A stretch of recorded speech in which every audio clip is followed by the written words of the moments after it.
We've got some new pole floats that have been designed with Alan Scotthorne. He's been dead fussy about the design, and we'd just like to introduce them to you. They'll be going into the shops very shortly. Alan, you've been fully involved in these for a long time, and we've got 2 sets of 6, which to my untrained eye look very much the same, but I understand there's some critical differences. Yes, there is. Yeah, there's quite a few differences with them, to be honest. The body shapes look much the same though. Subtle differences, these are obviously more bulbous. We've called them AS1s and AS2s because we can't get Alan Scotthorne name on a little tiny float body. They got balsa bodies, 0.6 wire stems, spring steel stems, which you were very keen on, Alan. Yeah, I think because these floats are made for carp fishing, when I say carp fishing, F1s and carps, the wire at the bottom of the float needs to sit immediately, and also the wire needs to be very, very strong. If you have too thin a wire, a lot of floats are produced with 0.5 or even 0.4 wire. Right. The wire bends at the base of the float and is not really what you want. You want something that's quite durable for fishing for carp. And once bent, the float doesn't behave quite right, it doesn't sit concentrically. Once it's bent, it's very, very difficult when it's on the line to re-straighten the wire up. And of course, with a 0.6 wire, it's spring steel. It's very difficult to bend that wire when you're fishing. I mean, obviously, if you get fastened in the far bank or wherever, you've chance to maybe bend that wire and damage it. But under normal circumstances of fishing, it's very, very difficult to do any damage to that base of float. Yeah. Now, when it comes to the tips of these things, you've got these hollow glow tips, and it's a new fluorescent paint finish with no undercoat, and the light really does shine through it, doesn't it? They're much more visible. Yeah, I mean, a lot of our carp waters in England, we have islands on the far bank, and you need a float that you can see. You've got to be able to see that float up against vegetation, and also in open water as well. When you have the sun in the wrong place, you need that top to glow up so you can see it. Yeah, the old rule used to be that when you were fishing up light, a black top was best. But because the light shines through these things, that they really are very strong, and in some cases much stronger than a black tip. In fact, the yellow, which used to be the weakest of the fluorescent colours in many respects, is now one of the strongest. But they're also hollow, so they take some shot. You can suspend a bait underneath them, a big pellet or... I mean, a lot of original carp floats that we used were cane tops. And of course, cane's quite buoyant, so you can fish with bigger baits like meat and corn and things like that. But of course, when you get the light, as we've said, in the wrong place, you cannot possibly see the float well enough to spot the bites. And of course, with the glow tip type top, you can see the float everywhere, but you've still got that, the float is still buoyant, so you can still suspend a bigger bait with it.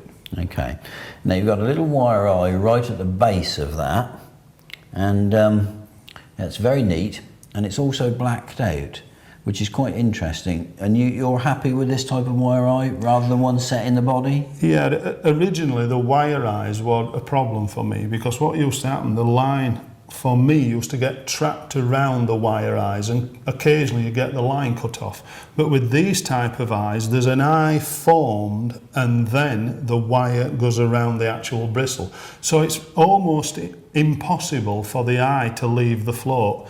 When you have the eye in the actual balsa, of course the fixing is not good, and a lot of floats are destroyed because the eye pulls out while you're playing the fish, or if the fish comes off, the eye leaves the float, so you have to re-rig up. Yeah, the eye is only going to be as strong as the substrate it's bonded into, so if it's in soft grade balsa wood, then it will pull out relatively easy. Pulling the little core of balsa wood out with it, so this is mechanically much stronger. Now, another advantage of these is we got a new acrylic paint finish, and my God, it's tough, isn't it? It actually surprised me, Peter, because I mean, a lot of these floats what I've got here in my tray have been used several times, and there's no marking at all visible on the body, so the paint finish is really, really hard. Yeah. Which is fantastic, because as soon as you get marks in the float, they start letting water in, and of course the float doesn't set in the right place.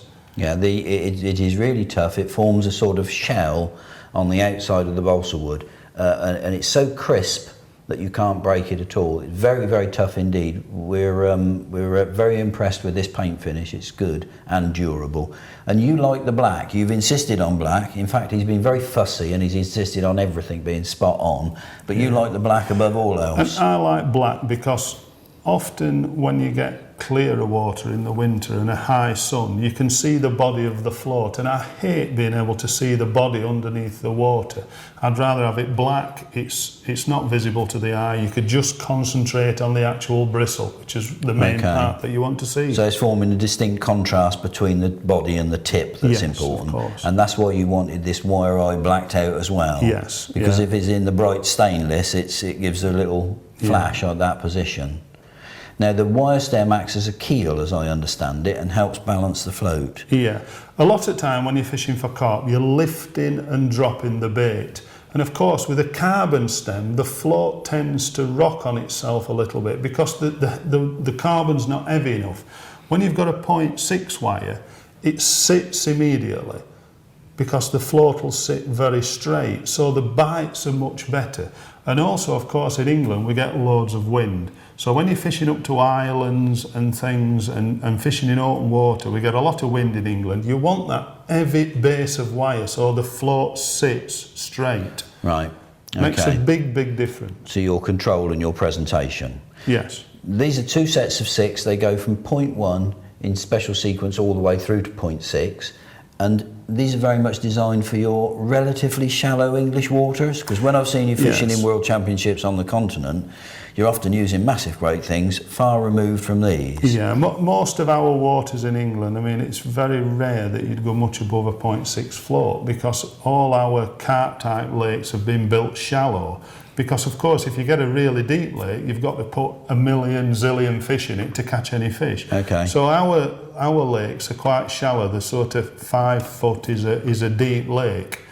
And of course, on both lakes, we've got F1s and carp. And the two floats that I've designed, the AS1 is for the F1s. It's got a slightly thinner bristle at the top. Yeah. So it's for the shy biting F1s, it's better. And of course, when you step up to the carp, we're using slightly bigger baits and also you're catching bigger fish, a slightly thicker bristle again, so that it suspends the bait well. Right. So that's a critical difference between these two designs, is the diameter of the tip. Yes, and also the float body as well, slightly different. The Really? F1s are tentative. They're really tentative biters, so I've gone for a slightly slimmer body, a little bit more elongated. And that subtle difference between those two bodies makes that difference. It makes a difference. Also, it settles quite quick, whereas the carp float, it's a more round, more durable, bulbous body that'll sit very well. Okay. See, it's those subtle differences that make a difference to a world champion. I wouldn't know the difference between the two. There'll be a lot of these floats coming. There'll be AS2s, 3s, 4s and so on, as we fill Alan's needs for a wide range of floats. They'll be going into the shop soon. Very nice, durable, with a high level of concentricity. We're pleased with them.